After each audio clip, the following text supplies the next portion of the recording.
Number 1, simplify expression number 1. So in expression 1, I'm going to combine my variables d, d, and d to give me 3d, and then I'll combine the whole numbers 5, 5, and 5 to give me 15. Number 2 says simplify expression 2.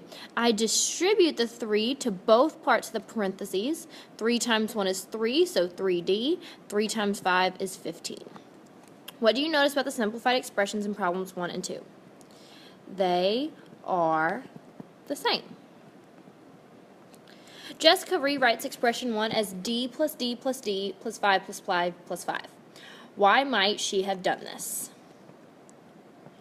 She grouped the variables and constants together.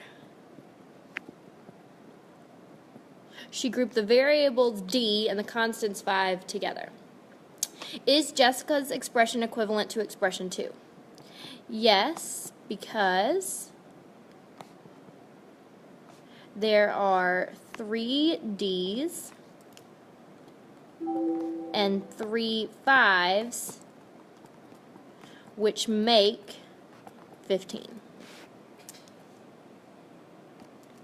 Number 6. The lengths of the sides of a rectangle are shown. Write 2 equivalent expressions for the perimeter of the rectangle.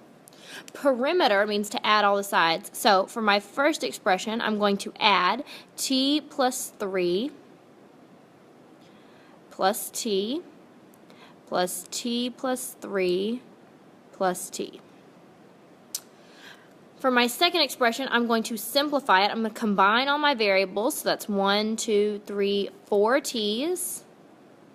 And 1, 2, 3's, which is 6. 4t plus 6. Number 7, write 2 different expressions that are equivalent to 12 minus 16x. Use factoring to write one of the expressions. So, for my first expression, I'm going to break it down, and I'm going to say negative 8x plus 12 minus 8x. The negative 8x's make the 16, and the 12 stays the same. For the second one, it wants me to use factoring. Factoring is the opposite of distribution. So I'm going to take out a 4. Since distributing means multiply, factoring means divide. So I'm going to divide by 4. 12 divided by 4 is 3. 16 divided by 4 is 4. 4x. Number 8, describe how to determine whether 18 minus 3 parentheses 2p plus 4 minus 3p is equivalent to 3 parentheses 2 minus 3p. Are the expressions equivalent?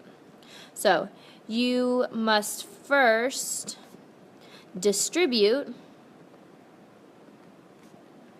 and then simplify both expressions by combining like terms. So let's check it. When I distribute the 3, I would get 18 minus 6p plus 4 minus 3p. I would combine the p's together to get 18 minus 9p plus 4. I can combine my whole numbers, and I would get negative 9 plus 18 plus 4 is 22. That would be negative 9p plus 22. For the second one, I can distribute the 3 to both parts. 3 times 2 is 6, minus 3 times 3 is 9. 6 minus 9p. No, the expressions are not equivalent. Equivalent means equal or the same. Number 9, Tran says that negative 1/4 x minus 7 plus 9/4 x plus 2 is equivalent to 4x minus 7. How can substituting any value for x help you to determine whether Tran is correct? Is Tran correct? Use substitution to justify your answer. Substitution means that instead of solving for x, we are going to find an answer for x and just make one up. So for the first one, I'm going to use the number 4. Negative 1/4 times 4 minus 7 plus 9/4 times 4 plus 2 times 4. Like I said, substitution just means you pick a number and plug it in. Negative 1/4 times 4 is negative 1. 9/4 times 4 is 9. And 2 times 4 is 8. Negative 1 minus 7 is negative 8, plus 9 plus 8. Negative 8 plus 9 is 1, and 1 plus 8 is 9. Then I do the same thing, and I use 4 times 4 minus 7. 4 times 4 is 16, minus 7 is 9. They are equivalent. Tran is correct. And then I use substitution to justify my answer. I substituted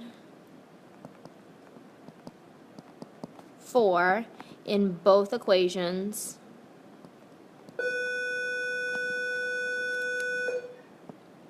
And got 9. Number 10, the perimeter of a square can be represented by the expression 8x minus 10 plus 8x minus 10. Write an expression to represent the length of one side of the square.